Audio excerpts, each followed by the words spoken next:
hambanya, maka hamba tersebut akan dipahamkan agama.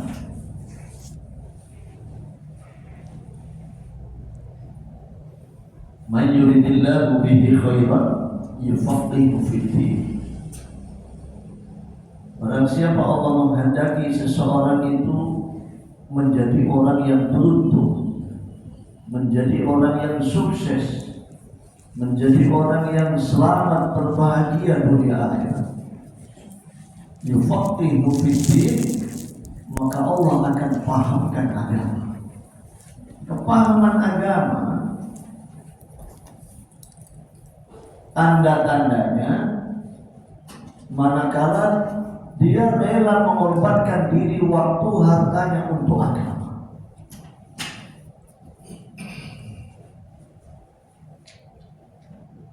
Kepahaman agama salah satu di antaranya belajar di pondok-pondok pesantren, di madrasah-madrasah, di majelis-majelis taklim dan lain sebagainya.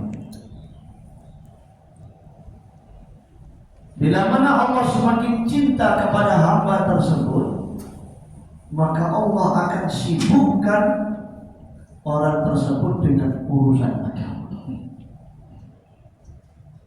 Jika Allah semakin cinta kepada seorang hamba tersebut, maka dia akan dikorbankan oleh Allah untuk agama. Siapa orang yang paling dicintai oleh Allah? Tidak ada lain kecuali para nabi, para rasul. Semua para nabi, para rasul sibuk perkara agama, korban perkara agama.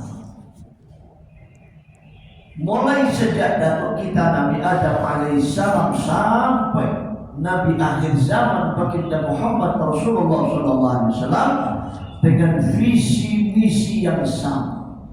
Bagaimana supaya umat ini beriman kepada Allah, taat kepada Allah, bertakwa kepada Allah, menunaikan perintah Allah, menjauhi, meninggalkan larangan. Sama semua visi misi. Dan mereka semua para nabi, para rasul berkorban untuk agama.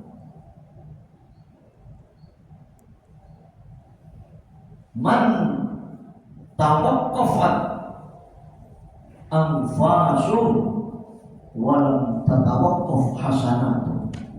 Siapa orang yang beruntung? Orang yang beruntung adalah orang yang berhenti nafasnya tapi tidak berhenti kebaikan-kebaikan. Camkan dalam diri kita masing-masing kalimat ini. Man tawaqqafat anfasu, orang yang berhenti nafasnya tapi walam tatawaqqaf hasanatu, tidak berhenti kebaikan-kebaikannya. Ini orang yang beruntung. Semua manusia punya masalah, semua manusia punya kesulitan, semua manusia menghadapi perkara-perkara. Orang tidak punya rumah masalah, tidak punya kendaraan masalah, tidak punya keuangan masalah. Semuanya masalah. Yang sakit masalah, yang sehat juga punya masalah. Jadi orang miskin punya masalah, jadi orang kaya juga punya masalah. Kira-kira orang kaya punya masalah? Hah? Punya masalah. Yang jadi rakyat punya masalah, yang jadi pejabat juga apa masalah? Nah, apa masalah? Hari ini bertumpus lumus ini, berkali-kali nyalon presiden. Mungkin dia menganggap ketika dia jadi ini, jadi itu, mengatasi masalah. Tapi ternyata bertambah-tambah masalah. Maka Nabi menegaskan ad-dunya darul imtihan. Dunia ini negeri ujian. Dunia ini negeri masalah. Siapa yang tidak punya masalah? Gak ada. Semua manusia punya masalah. Masalahnya berbeda-beda, macam-macam. Jangan pikiran orang kaya tidak punya masalah, pejabat tidak punya masalah. Yang punya masalah hanya rakyat kecil saja. Yang punya masalah hanya rakyat saja. Tidak, semuanya punya masalah. Tapi Bapak Ibu, sebesar apapun masalah di dunia ini, itu masalah kecil. Sebesar apapun masalah demi masalah yang dihadapi manusia di dunia ini, itu masalah kecil. Kenapa? Karena masalah demi masalah di dunia yang pada umumnya orang menganggap masalah. Tidak bisa makan masalah, tidak punya kesehatan masalah, tidak punya kendaraan masalah, tidak punya rumah tempat tinggal masalah. Itu semua akan berakhir. Akan berakhir. Karena semua akan berakhir, masalah demi masalah yang selama ini dianggap masalah itu, sehingga dikatakan masalah kecil. Justru masalah yang sebenar-benarnya masalah itu adalah masalah kubur.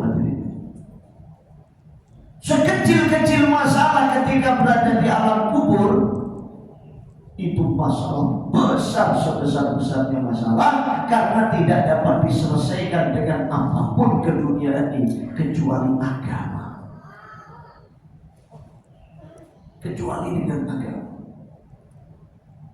Orang satu ketika dia tidak sholat, satu kali dia meninggalkan sholat, mungkin di dunia dianggap tidak masalah, tapi di alam kubur itu masalah besar yang tidak dapat diselesaikan. Masalah kubur karena sebab meninggalkan sholat satu kali itu, kecuali diselesaikan dengan agama. Apa? Ya menjalankan sholat itu. Maka masalah kubur ini masalah yang sebenar-benarnya masalah. Kalau dunia ini apa? Lewat saja Pak. Bapak Ibu hadirin wal hadirat rahimani wa rahimakumullah. Jadi yang mengatasi masalah tanpa masalah itu agama. Sebenarnya slogan ini harus dipegang oleh orang-orang ahli agama. Tapi karena tidak dipegang oleh orang ahli agama, sehingga digunakan oleh pegadaian. Pegadaian itu slogan yang mengatasi masalah tanpa masalah. Padahal semakin banyak barang-barang dibawa ke pegadaian, semakin bertambah masalah. Bapak Ibu, dahulu ada orang kaya raya. Begitu menjelang wafat, 3 orang anaknya semua dipanggil. Anak pertama, kedua, ketiga. Dia wasiat. Wahai anak-anakku, dengarkan baik-baik wasiat ayah. Nampaknya ayah ini sudah tidak lama lagi. Semakin nyata tanda-tanda kematian. Nanti ketika ayah telah meninggal dunia, bagi warisan ayah 19 onta itu. Wasiat ayah, kamu anak pertama dapat separuh, setengah dari warisan ayah 19 onta. Kamu anak kedua dapat 1/4, sedangkan kamu anak ketiga dapat 1/5. Dengarkan baik-baik, ini onta 19 bagi dalam keadaan hidup-hidup. Singkat cerita, ayahnya mati. Innalillahi wa inna ilaihi raji'un. Sekian lama 3 orang anak muda itu bingung, tidak bisa membagi warisan ayah 19 onta. Kenapa? Karena wasiat sang ayah harus dibagi dalam keadaan hidup-hidup. Anak pertama dapat setengah, separuh dari warisan peninggalan ayah 19 onta. Onta itu mahal loh. Jangan dikira gak mahal. Mahal unta. 19 unta. Anak pertama dapat setengah. Setengah dari 19 berapa? 9,5. Dapat 9, terus yang setengah untanya dipotong gitu. Tidak bisa karena wasiatnya harus dibagi dalam keadaan hidup-hidup. Anak kedua dapat wasiat bagian seperempat. Seperempat dari 19 berapa? 4,75. Ustaz, mari kita hitung itu. 4,75. Tidak bisa dibagi karena wasiatnya harus dalam keadaan hidup-hidup dibagi unta. Anak ketiga pun demikian. Wasiat sang ayah dia dapat 1/5. 1/5 dari 19 berapa? 3, sekian. Akhirnya 3 orang anak muda itu karena kebingungan bagaimana menunaikan wasiat sang ayah. Orang itu kalau mati wasiatnya harus tunaikan, utangnya harus diselesaikan.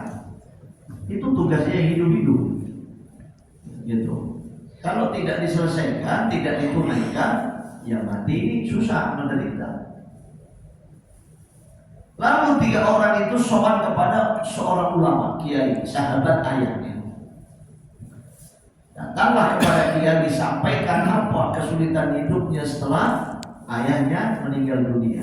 Lalu dijawab oleh kiai, itu gampang, itu agama katanya. Yang menyelesaikan agama, sudah ambil itu unta di kandang saya itu, bawa pulang, masukkan ke dalam kandangmu katanya. 3 orang anak muda ini menganggap, oh ini Pak Kiai ini sedekah. Sedekah agama bukan? Sama. Agama bukan? Ya. Sedekah itu amalan agama.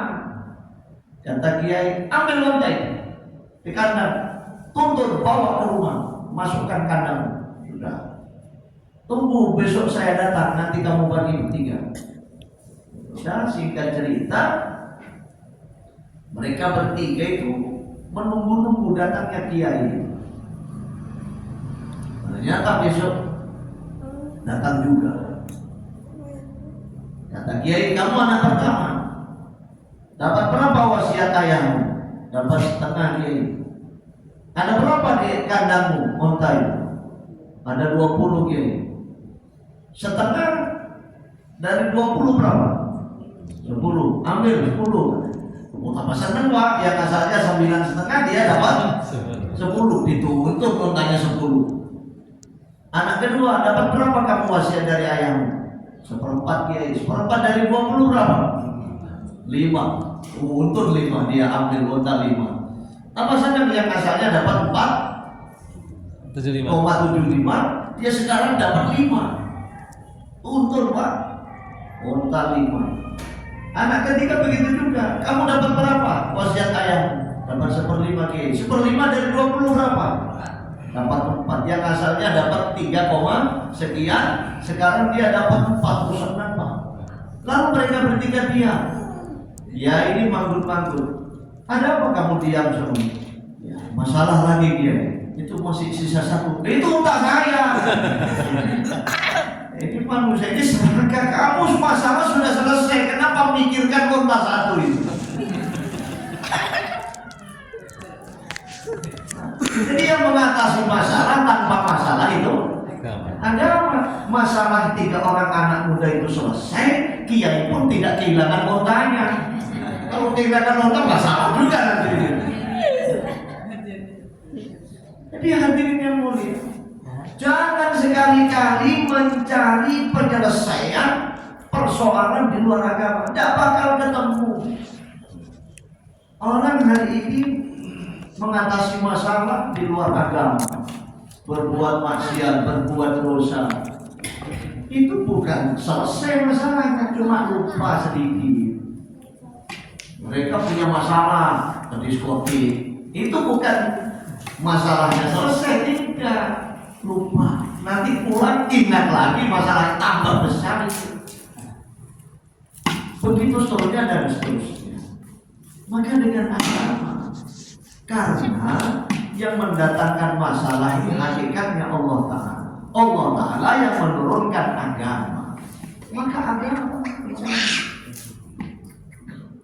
kata ulama, sifat qanaah itu didatangkan untuk menyelesaikan sifat tamak. Kurang ini, semuanya kurang, Pak. Kalau kurang ini berarti harus ditambah ini, kalau kurang itu berarti harus ditambah itu. Bukan. Kata agama, tanamkan dalam hati sifat qanaah, maka akan selesai sifat tamak. Karena kalau sifat tamak ini dipelihara, Pak, kurang ini, tentu akan ditutup ini. Sifat tamak ini, rakus ini terus akan bermunculan. Tapi kalau dipasang, ditanamkan dalam hati ini sifat qanaah, selesai itu. Nah, jadi mengatasi masalah tanpa masalah itu agama. Bapak Ibu hadirin rahimakumullah. Di dalam ayat ini surat Al-Hasyr, nanti dibaca surat Al-Hasyr ayat 18. Allah Ta'ala berfirman, A'udzu billahi minasyaitonir rajim. Bismillahirrahmanirrahim. Ya ayyuhalladzina amanu taqullaha wal tanzur nafsum ma qaddamat lighad wattaqullaha innallaha khabirum bima ta'malun. Wahai orang-orang yang beriman, ittaqullah. Ini yang dipanggil oleh Allah adalah orang khusus. Orang beriman. Orang beriman itu orang khusus. Nah, ini wasiat khusus. Berarti orang kafir tidak masuk, orang munafik tidak masuk, orang musyrik tidak masuk. Bertakwalah kamu kepada Allah, takutlah kamu kepada Allah, taatlah kamu kepada Allah, tunaikan perintah Allah, jauhi tinggalkan larangan. Ini wasiat yang pertama. Kalau orang kafir, orang munafik, orang musyrik, kenapa tidak diberikan wasiat ittaqullah? Iya, karena dia tidak beriman.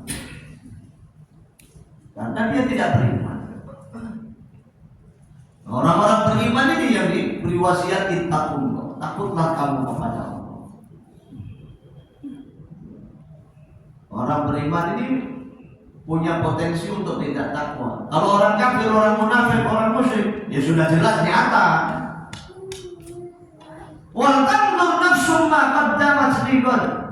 Hendaklah kamu di antara kalian, wahai orang-orang beriman, masing-masing di antara kalian merenung, berpikir apa yang kalian lakukan, kerjakan, perbuat itu, jadikan sebagai persiapan ligodin untuk menyongsong hari esok. Hari esok. Kenapa hari esok itu harus ada persiapan? Iya. Ulama katakan ligotin yang dimaksud dalam ayat ini adalah huwa yaumul qiyamah, hari kiamat. Summiya bihi liqurbihi wa ta'attuqi wuqu'ihi. Summiya bihi, hari kiamat, dikatakan ligotin, hari esok, liqurbihi, karena dekatnya hari kiamat. Hari kiamat itu kenapa dalam ayat ini dikatakan God? God itu kan besok, no? Bahasa Arabnya besok itu God, besok. Seolah-olah hari ini hari Ahad, besok Senin ini hari kiamat. Kok begitu dekatnya? Iya, liqurbihi, karena hari kiamat itu dekat. Wa tahaqquqi wuqu'i, dan betul-betul nyata peristiwa hari kiamat itu akan terjadi. Bukan hayalan, Pak. Bukan hayalan, bukan dongengan, bukan angan-angan, bukan omon-omon. Nah, itu omon-omon. Ini tahaqquqil wuqu', hari kiamat itu pasti terjadi. Sehingga Al-Quran membuat redaksi Al-Quran godin, hari esok. Nah itu perlu persiapan Pak, hari esok, hari kiamat itu. Perlu persiapan. Ya Allah, ya Rabbi, ya Karim. Wattaqullah. Diulang lagi wasiat Allah terkait dengan sifat takwa. Satu ayat ini 2 kali Allah Ta'ala tegaskan. Kira-kira Pak, wasiat itu kalau diulang-ulang, nasihat itu kalau diulang-ulang, kira-kira perkara penting atau bukan penting? Sangat penting. Serius atau main-main? Serius. Serius Pak. Sehingga Allah Ta'ala 2 kali wasiatnya, nasihatnya dalam satu ayat. Innallaha khabirun bima ta'malun. Sesungguhnya Allah Ta'ala zat yang maha meneliti bima ta'maluna, atas apa saja yang kamu lakukan, kamu perbuat, kamu kerjakan. Bukan hanya melihat, mengetahui, tidak, tapi meneliti. Meneliti itu mencari, ya, mencari-cari, teliti, cari-cari. Yang sembunyi-sembunyi akan nampak semua. Ya ayyuhalladzina saddiqu, ya ayyuhalladzina saddaqu bil iman billahi ta'ala wa rasulih, ay al iman. If'alu ma amarallahu bihi wa truku ma zajara anhu wattaqu iqabahu. Tunaikan perintah Allah, tinggalkan larangan Allah. Takutlah atas adab siksaan Allah. Nah, ini semua masalah. Semua masalah. Allah Ta'ala menggambarkan hari kiamat itu sangat dekat. Hari kiamat itu pasti terjadi. Sehingga dengan kalimat godin, hari esok. Hari esok. Para ulama ahli tafsir menjelaskan hari kiamat itu ada 2 macam. Pertama kiamat sughra, kedua kiamat kubra. Kiamat kubra itu kapan? Ketika Allah mengutus malaikat Israfil untuk meniup sangkakala, sehingga manusia akan dikumpulkan jadi satu di padang mahsyar. Sedangkan kiamat sughra, kata ulama, ketika Allah mengutus malaikat Israfil untuk menjemput roh nyawa ajal kematian seseorang, itu kiamat juga. Makanya dinamakan godan, hari esok. Orang yang dalam keadaan nazak sakaratul maut itu berarti orang yang menghadapi kiamat. Semua aktivitas berhenti, semua kegiatan berhenti. Pada saat kiamat itu dia akan mempertanggungjawabkannya. Nah ini perlu persiapan, karena menyangkut ini masalah.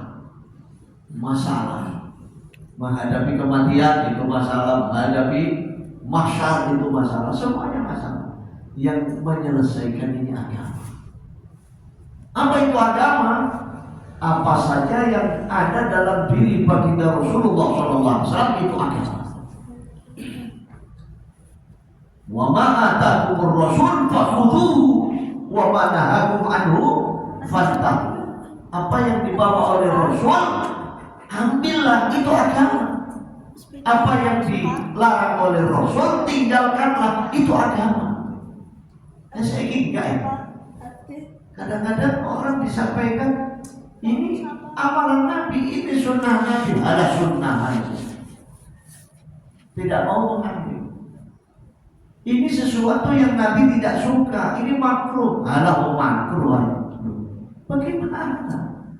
Ini menandakan orang yang belum diberikan kepahaman agama oleh Allah. Tapi kalau sudah diberikan kepahaman agama, nanti dia menghadapinya dengan sungguh-sungguh. Terkait dengan ayat tersebut, seorang muhaddits, ulama besar ahli hadis, Syekh bin Abdul Hasan rahimahullah, beliau menyimpulkan untuk mendatangkan solusi dalam segala macam persoalan hidup. Ada 4 perkara. Yang pertama, sibukkan dirimu dalam agama. Jika tidak, engkau pun akan sibuk juga, tapi bukan dalam agama. Hadirin Bapak Ibu sekalian yang dimuliakan Allah Ta'ala, beruntunglah orang yang sibuk, kesibukannya ada hubungan dengan agama. Merugilah dia barang siapa sibuk, kesibukannya tidak ada hubungan dengan agama. Karena tidak ada satupun manusia di dunia ini yang tidak sibuk, tidak ada. Apakah ada orang yang tidak sibuk? Ada? Ada tidak? Orang yang tidak punya kesibukan, ada tidak? Ada.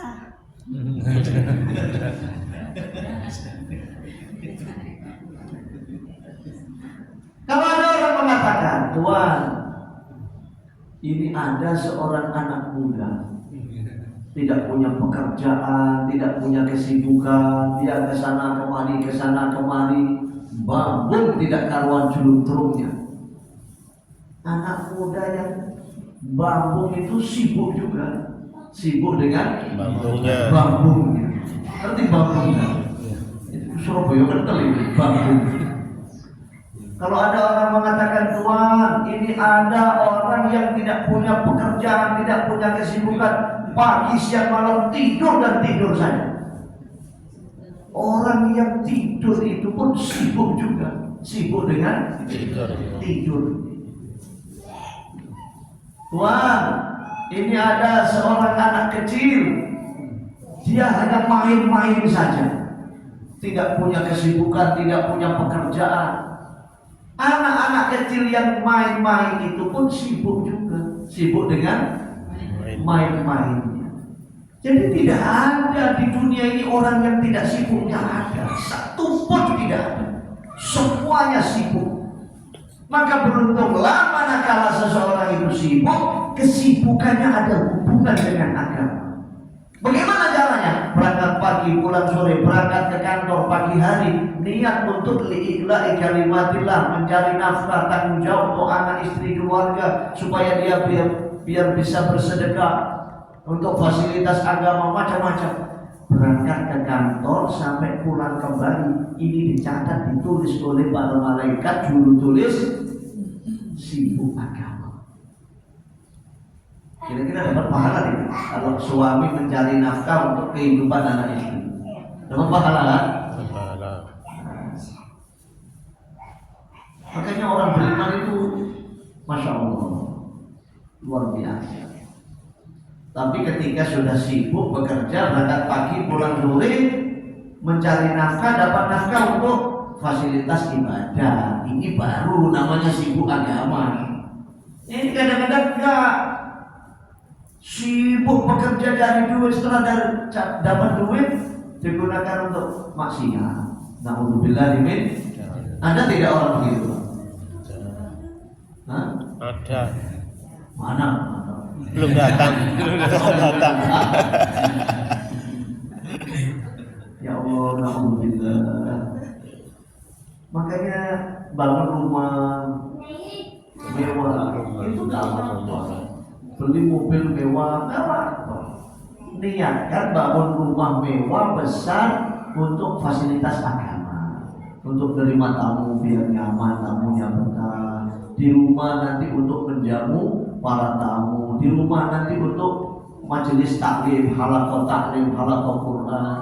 Di rumah nanti untuk supaya digunakan sholat sunnah tahajud, sholat sunnah qobliyah ba'diyah di rumah. Nah, ini rumah yang mewah sebesar itu nanti di akhirat kalau diniatkan untuk agama, untuk ibadah, di akhirat tidak akan dihisab walaupun satu paku tidak ada hisabnya, karena niatnya untuk agama. Berbeda Pak kalau punya rumah besar mewah di mana-mana, aset ini aset itu untuk bangga-banggaan, ini lain cerita. Beli mobil mewah begitu juga. niatkan untuk fasilitas agama, untuk silaturahim, untuk dakwah, untuk belajar agama, kesana kemari, menolong orang. Ini mobil nanti di akhirat tidak ada hisabnya, walaupun satu umur pun nggak ada hisabnya, karena niatnya untuk fasilitas agama. Bahkan kalau ada orang mengatakan, jadi tidak ada orang yang tidak sibuk di dunia, tidak ada. Orang mengatakan, Tuhan ini hari ini Fulan bin Fulan dia telah mati. Ketika dia masih hidup diajak hadir majelis taklim, jawabannya sibuk. Diajak sholat berjamaah sibuk. Diajak silaturahim sibuk. Diajak majelis agama sibuk. Sekarang sudah mati, sudah tidak sibuk lagi. Kira-kira betul tidak? Nah, bagaimana? Orang yang sudah mati masuk alam kubur pun mereka sibuk juga. Ada dua kesibukan mereka, kata ulama. Kalau tidak sibuk dengan nikmat kubur, pasti sibuk dengan azab kubur. Percaya tidak kira-kira? Percaya. Mereka percaya bukti ya. Ada dua kesibukan mereka. Masya Allah, tabarakallah. Maka agama ini yang mengatasi masalah tanpa masalah. Ya Allah, ya Rabbi, ya Karim. Yang kedua, sebagai solusi dalam hidup yang sebenar-benarnya hidup. Di dunia ini bukan hakikatnya hidup, bukan. Buktinya apa? Esok demi sore tempe, kadang senang, kadang susah. Ini kan bukan sebenarnya hidup ini, Pak. Kalau hakikatnya hidup itu senang ya senang terus selama-lamanya. Kalau susah susah selama-lamanya, itu hakikatnya hidup. Jadi kalau di dunia ini bukan hakikat sebenarnya hidup, tidak. Ini hanya numpang lewat saja. Senang susah, sakit sehat, kaya miskin, dan seterusnya. Ini sini berganti datangnya. Makanya biasa-biasa saja. Kita menjalani hidup di dunia biasa saja. Yang penting jangan berbuat maksiat. Jangan berbuat maksiat. Itu. Ya Allah, ya Rabbi, ya Karim. Yang kedua, solusi dalam hidup. Gunakan waktumu untuk agama. Jika tidak, waktumu akan habis juga, tapi bukan untuk agama. Allah Ta'ala memberikan kesempatan waktu kepada semua manusia itu sama. Dalam sehari semalam 24 jam. Dalam seminggu 7 hari. Begitu suruhnya dan seterusnya. Tidak ada yang berbeda, semuanya sama. Nah, soal umur panjang pendek itu sebenarnya sama saja.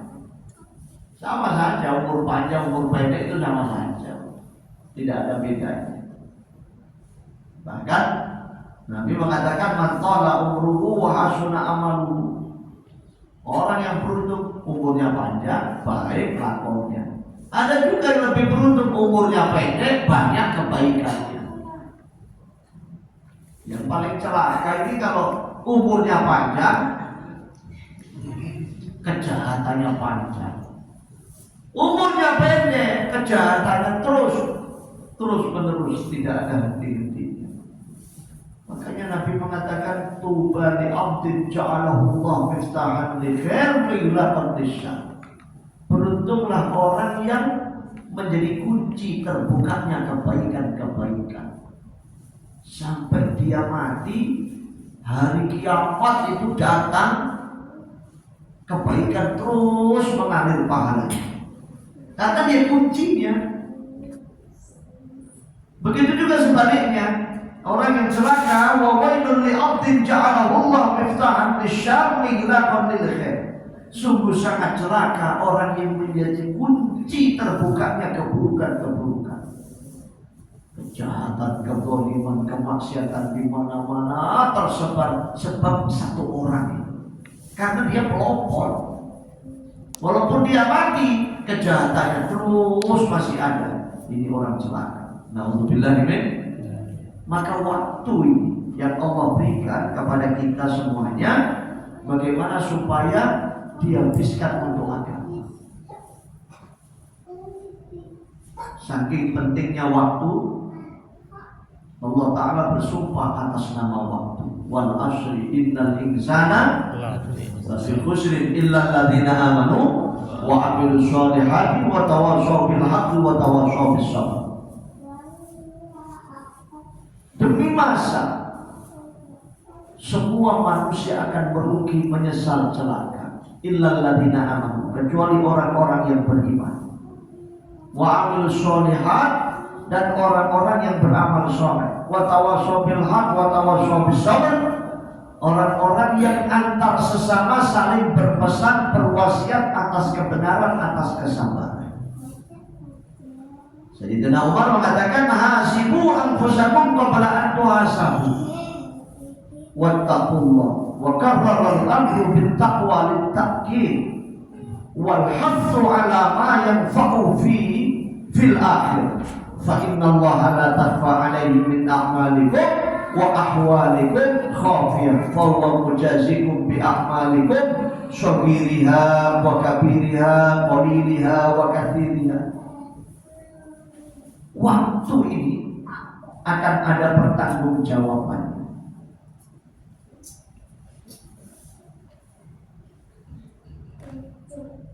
Karena saking pentingnya waktu, Allah bersumpah atas nama waktu.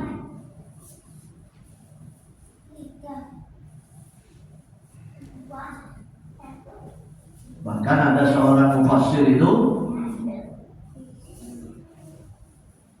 mengartikan wal asri itu bukan diartikan pada umumnya orang mengartikan wal asri demi masa, demi waktu, tidak. Tapi diartikan secara spesifik, secara lafziah kalimatnya itu wal asri, demi waktu asar, katanya. Demi waktu asar. Maka waktu asar itu menjadi peringatan bagi kita. Karena waktu asar itu berbeda dengan waktu subuh. Semakin lama, semakin nampak, semakin kelihatan itu waktu subuh. Kalau waktu asar tidak. Semakin lama, semakin redup, semakin gelap, semakin tidak nampak, tahu-tahu maghrib datang. Apa kesimpulannya? Falsafah dalam hidup ini, bila mana seseorang telah memasuki usia 40, 50, 60 tahun, ini bagikan waktu asar. Waktu asar. Berbeda dengan anak cucu kita yang baru usia 5 tahun, 10 tahun, 15 tahun, ini bagikan waktu subuh. Semakin gagah, tampan, gagah, cerdas, kuat, hebat. Sementara kita yang sudah masuk waktu asar ini semakin lemah, semakin tidak berdaya, semakin berkurang. Dulu saya ini mata ini awas, sekarang ini remang-remang. Kalau pakai kacamata ini baru jelas. Nah, dulu saya sering undangan hataman Quran itu, hufad itu di daerah Bojonegoro, Lamongan sana, undangan semaan itu saya baca sendiri 30 juz itu, baca sendirian, disimak sama orang kampung itu. Sekarang 30 juz sendiri duduk atas, tidak mampu, lemah. Jadi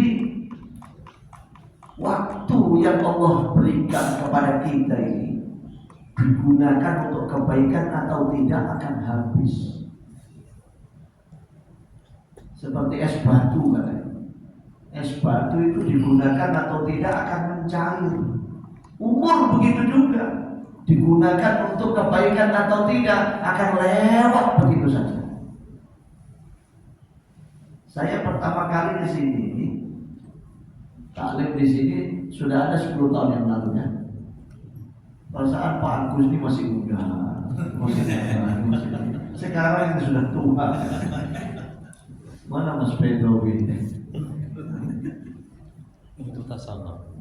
Itulah makanya manusia ini dinasihatkan supaya menggunakan waktu untuk agama. Karena digunakan untuk agama atau tidak, waktu akan habis juga. Yang ketiga, terkait dengan ayat ini, surat Al-Hasyr ayat 18. Syekh Namul Hasan mengatakan, habiskan hartamu untuk agama. Jika tidak, hartamu akan habis juga, tapi bukan untuk agama. Umat manusia, anak cucu Adam, ketika bersinggungan dengan harta, hanya ada dua alternatif saja. Seseorang itu kalau bersinggungan dengan harta, maka hanya ada dua alternatif saja. Apa itu? Kalau bukan hartanya yang meninggalkan dia, pasti dia yang akan meninggalkan hartanya. Wis loro iku to. Nek ora donyane sing ninggalno dhewe bangkrut, udah harta saya banyak, tidak mungkin habis. Iya, kamu yang akan meninggalkan hartamu. Oh enggak, saya tidak akan meninggalkan. Bisa enggak akhirnya? Tidak bisa. Kalau bukan hartanya yang meninggalkan dia alias bangkrut, maka dialah yang akan meninggalkan harta. Lalu bagaimana harta itu? Habiskan hartamu untuk agama. Jika tidak, hartamu akan habis juga, tapi bukan untuk. Ya Allah, ya Rabbi, ya Karim. Sebaik-baik manusia, orang yang punya harta, hartanya manfaat untuk diri sendiri. Seburuk-buruk manusia, orang yang punya harta, hartanya manfaat untuk orang lain. Loh, kembali ya. Orang yang punya harta manfaat untuk diri sendiri itu orang yang paling beruntung, paling baik. Bagaimana? Hartanya ini manfaat untuk diri sendiri. Ketika dia masuk ke dalam liang lahat, masih hidup, Allah berikan anugerah harta banyak. Dia sedekahkan, dia infakkan, dia korbankan, dia berikan kepada fuqara, masakin, du'afa, mustad'afin, anak-anak yatim. Untuk agama, walhasil sebagaimana Sayyidina Abu Bakar sampai habis. Begitu dia mati masuk ke dalam liang lahat, itulah harta yang manfaat untuk diri sendiri. Sebaliknya, seburuk-buruk manusia, orang yang punya harta, hartanya manfaat untuk orang lain. Bagaimana? Ketika masih hidup hartanya banyak, Allah berikan anugerah harta, kekayaan yang melimpah ruah, tapi dia bakhil, dia kikir, dia pelit, dia simpan. Saatnya bersedekah tidak mau, saatnya zakat tidak mau, saatnya infak dia tidak mau, saatnya berkorban dia tidak mau. Hartanya banyak, betul. Tapi begitu dia mati masuk alam kubur liang lahat, hartanya manfaat untuk orang lain yang masih hidup-hidup. Ahli warisnya, anak istrinya, keluarganya. Masih untung kalau ahli waris, anak istri, keluarganya itu mereka paham agama. Celaka mereka yang mati itu kalau anak istri keluarganya, para ahli warisnya orang-orang yang ahli maksiat. Hartanya digunakan untuk fasilitas maksiat kepada Allah. Dia yang bertanggung jawab di hadapan Allah, sementara yang memanfaatkan hartanya orang yang hidup-hidup. Na'udzubillah min. Ada tidak orang begini, Bu? Saya ini baru kemarin ada orang datang bertanya kepada saya tentang ilmu faraid. Disampaikan nama fulan bin fulan, anaknya sekian, saudaranya sekian, ini. Sudah saya hitung semuanya. Istrinya dapat berapa, anaknya berapa, ininya berapa. Saya tanya, ini orangnya sudah mati atau belum? Belum, katanya. Orangnya belum mati sudah dihitung-hitung, Pak. Coba bayangkan, itu kenapa begitu? Karena ada hartanya, ada duitnya. Kalau nggak ada duitnya, kira-kira dihitung kan? Enggak. Sing dihitung apa nanti kalau duit? Itu, masya Allah, itulah harta. Ada lagi, mungkin pernah saya sampaikan, kita ingat-ingat lagi. Ada seorang wanita kaya raya, bapak emaknya meninggal sudah, orang tuanya. Ke bawah dia tidak punya anak, suaminya meninggal. Jadi orang tua sudah tidak punya, ke bawah anak tidak punya, suaminya meninggal juga. Hartanya banyak, janda kaya raya. Tidak selang lama menikah lagi, ya, sultan, bebas kan? Menikah dengan berondong, anak muda. Usianya beda jauh. Begitu sudah menikah sama berondong ini, wanita yang kaya raya itu tidak lama meninggal dunia. Meninggal dunia. Lalu keluarganya, saudara-saudaranya si wanita itu tanya kepada saya, mana ini dia ini? Cara membagi warisan hartanya almarhumah ini. Saya tanya, dibagi secara umum atau dibagi secara agama? Ya agama lah, kita orang agama. Sudah. Menurut Al-Quran itu membagi wasiyatin tusuna biha audain. Langkah pertama wasiatnya harus tunaikan. Lalu audain, hutang-hutangnya dilunasi, ditunaikan, hutangnya diselesaikan. Sudah, setelah wasiat ditunaikan, hutang-hutangnya diselesaikan, hartanya banyak, bermiliar-miliar. Taruhlah 100 miliar. Kira-kira uang 100 miliar itu banyak apa sedikit? Oh, banyak. 100 miliar, banyak apa sedikit? Ya, banyak, itu kalau dapat banjir gitu. Lalu bagaimana dia itu? Saya sampaikan, orang tua ada tidak? Tidak ada, sudah meninggal. Ke bawah anak punya tidak? Tidak punya. Suami yang dulu sudah meninggal, anak tidak punya, bapak emak tidak punya. Wasiat sudah ditunaikan, hutang sudah diselesaikan. Bagaimana ini? Kalau 100 miliar dibagi dua, setengah diberikan kepada suami berondong. Kalau 100 miliar berarti berapa? 50 miliar. 50 miliar itu baru menikah beberapa bulan ini berondong sudah dapat jatah warisan 50 miliar. Makanya yang muda-muda ini cari janda-janda yang kaya raya kalau menikah. Kalau menikah cari janda-janda yang kaya raya. Masya Allah, tabarakallah. Satu pun di antara keluarganya almarhumah saudara-saudara nggak ada yang setuju. Satu pun nggak ada yang setuju. Lah kok enak, beruntung sekaya tekok lebu lingkaran keluarga gini, matus gawa duit 50 miliar. Gimana? Kenapa? Karena mereka setelah separuh untuk suaminya itu yang berondong, separuh berikutnya baru dibagi-bagi asoba untuk saudaranya untuk ini. Padahal saudaranya sudah sekian lama ini nunggu-nunggu ini, kapan ini matinya? Begitu mati dapatnya cuma sedikit. Ini kan masalah.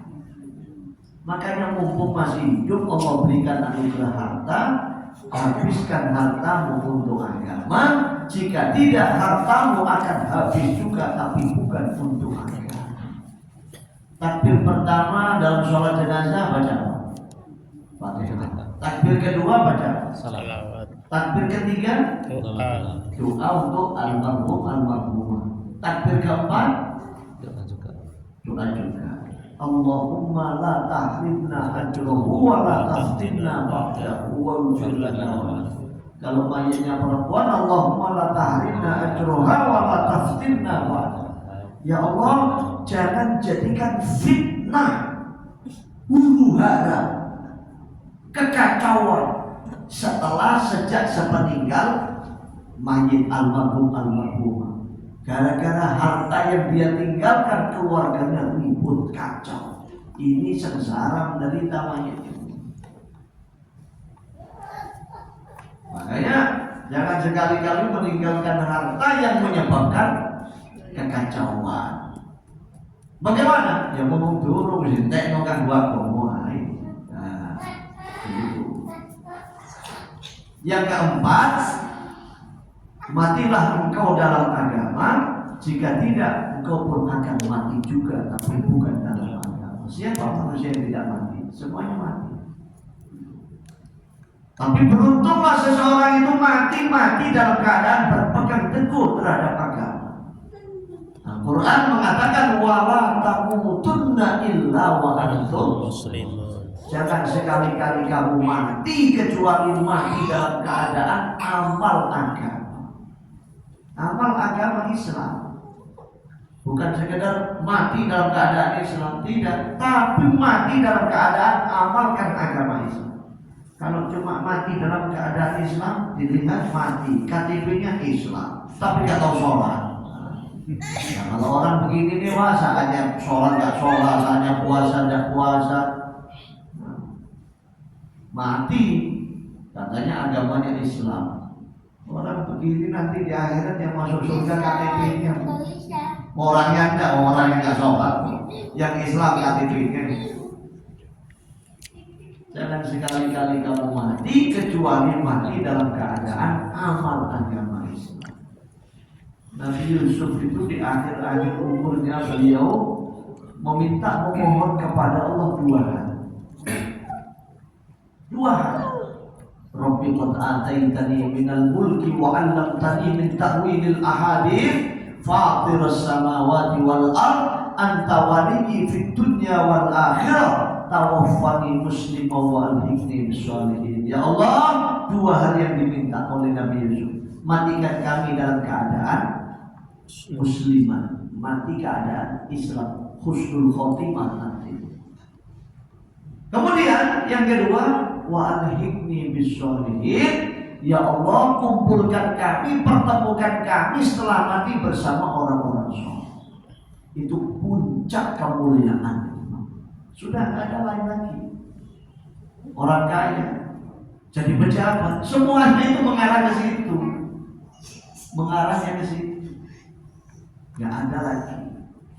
Nah, itulah solusi dalam hidup. Bagaimana supaya kita selamat dunia akhirat. Solusi dalam hidup yang banyak duit? Tidak juga. Siapa bilang orang banyak duit masalah juga kok. Mari baru berita pesan-pesan. Setelah pensiun, periksa di rumahnya ada uang 1 triliun. Dari mana ini? Nah, baca beritanya kan? Mantan hakim apa gitu terkait dengan itu. Dan mana ini uang ini? Nah, masalah. Padahal duitnya banyak 1 triliun. 1 triliun banyak mana? Waduh. Kayak apa? Sekarang dikeler sudah. Oh, jadi pejabat saja. Tunggu saja. Mantan-mantan pejabat. Nanti kalau sudah ketemu pakai baju oranye, masalah kan? Oh, aman Ustaz, nanti ini begitu. Ya, mungkin antara satu dengan yang lainnya saling melindungi, tidak tersentuh oleh hukum. Dijerat pasal ini, pasal itu, ayat ini, ayat itu, KUHP, meleset, aman semua. Begitu dia masuk kubur menghadapi malaikat munkar nakir, kira-kira masih meleset, Pak? Hah? Udah bakal meleset. Gak bisa, saudara. Pokoknya orang ini kalau di luar agama akan menderita. Di luar agama dia akan menderita, dia akan celaka. Maka untuk itulah Bapak Ibu hadirin wa hadirat rahimakumullah, duduk kita dalam majelis ini bagaimana supaya hari-hari siang malam kita muhasabah, introspeksi diri. Perjalanan kita ini semakin lama semakin dekat dengan akhirat. Semakin lama semakin dekat dengan alam ini. Kita berpikir, lalu bagaimana nasib kita di sana? Barulah itu namanya orang cerdas. Kata Nabi, al-kayyisu man dana nafsahu wa amila lima ba'dal maut. Orang beriman itu orang cerdas. Orang cerdas itu bagaimana? Orang yang mampu menundukkan hawa nafsunya dan berbuat sesuatu untuk persiapan hidup setelah mati. Semoga Allah terima semua amal. Semoga Allah ampuni dosa-dosa kita. Semoga Allah kabulkan seluruh hajat kita, dibaguskan akhlak kita, dilembutkan hati kita, sakinah, mawaddah, warahmah keluarga kita, soleh-solehah putra putri kita, halal thayyib berkah rezeki kita. Semoga Allah wafatkan kita dalam keadaan husnul khatimah. Al-Fatihah. Ar-Rahman Ar-Rahim Maliki Yawmiddin.